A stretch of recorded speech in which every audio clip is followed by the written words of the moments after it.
زموږ وروڼه وړو پسې در په در ګرځي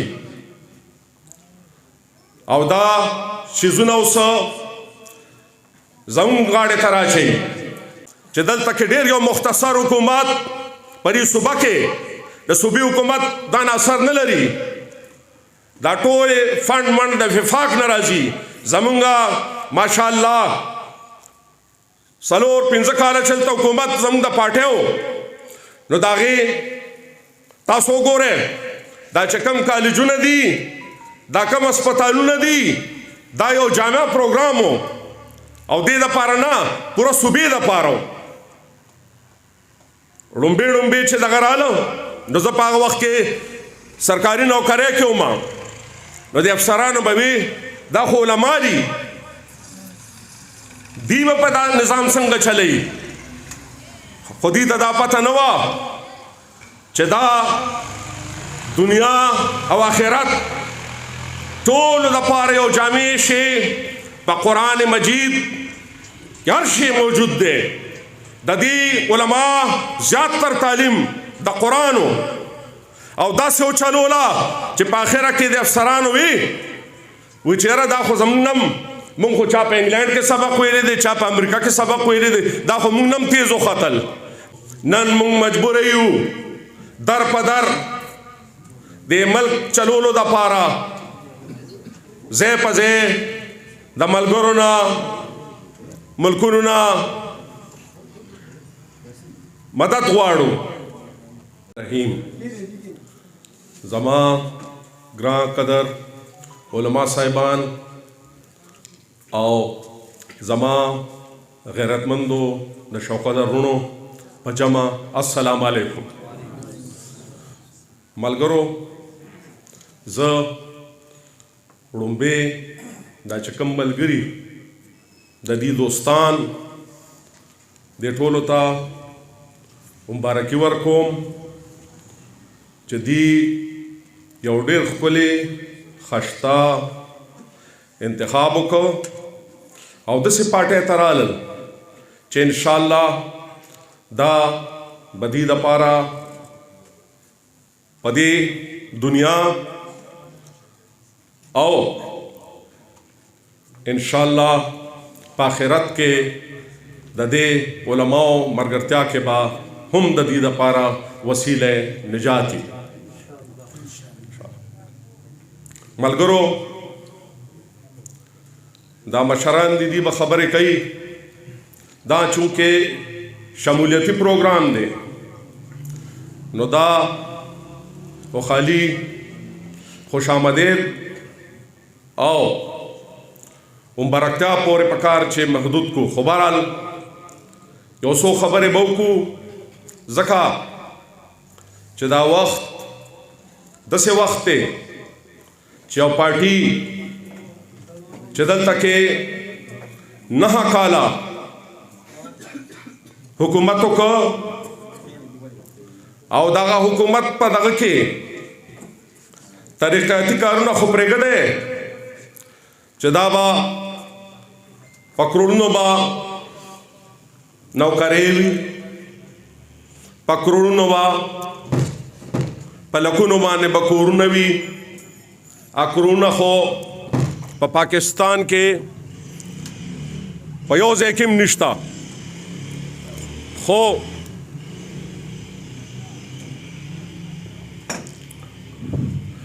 یو ځای کې هم نشته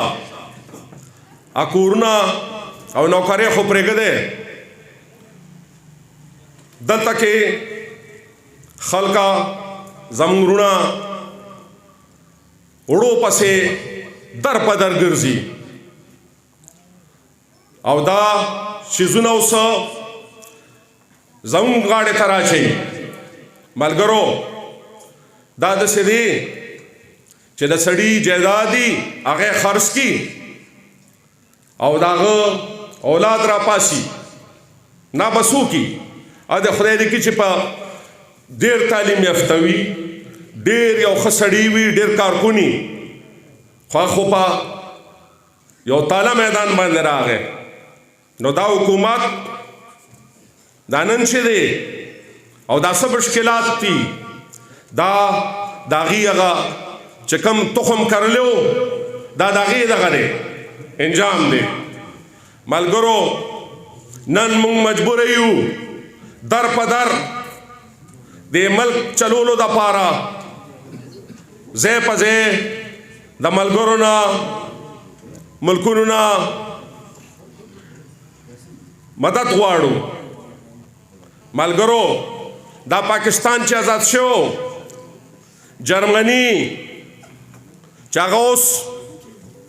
د یورپ یو ډېر مضبوط ملک دی او په دنیا کې ډېر یو اثر لري مونږ پاکستان هغې له همداسې امداد ورکړو او داسې قرض هم ورکړو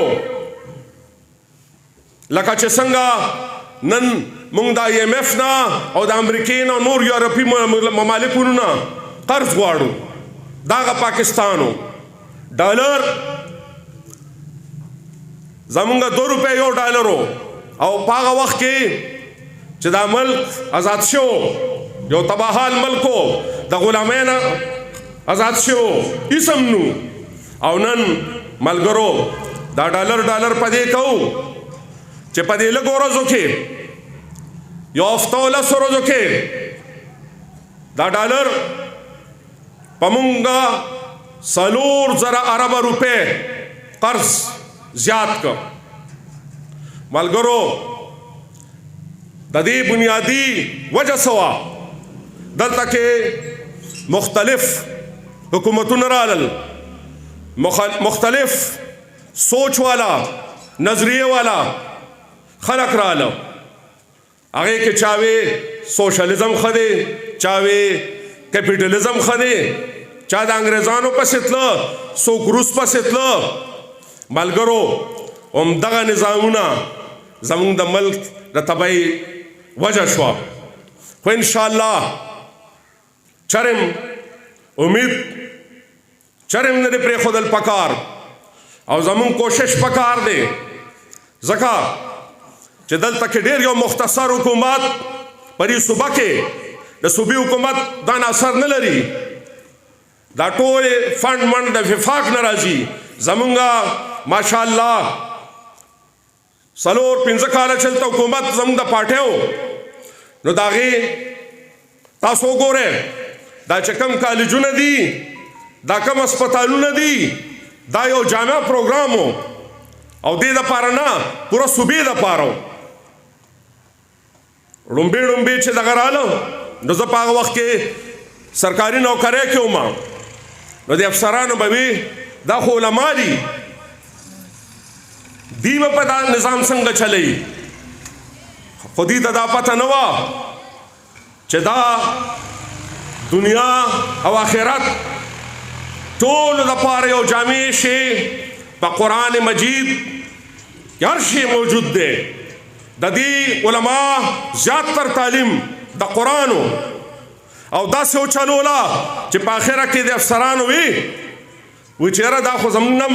مونږ خو چا په انګلینډ کې سبق ویلی دی چا په امریکا کې سبق ویلی دی دا خو مونږ نم تیز وختل نو انشاءالله زموږ به کوشش دی ستاسو هم کوشش دی او د دې وطن هم پکار چې کوشش دی چې دا موقع دا ځل د حکومت انشاءالله چې زموږ پارټۍ ته میلو شي ځکه چې اوسه پورې دې ته رسې لکه دغه لږ ما درته وویل چې د صوبې دغه نو انشاءالله کوشش به کوو چې په وفاق کې هم زموږ څه ورسي او په دې صوبې باندې هم زموږ حکومت راشي زه په آخره کې دا مشران ناست دي خبرې به کوي ټایم کم دی خو صرف به دا نه ووایم چې دا کوم ملګري راغلي دي او دې ته په دې ښکلې فیصلې باندې زه بیا مبارکي ورکوم والسلام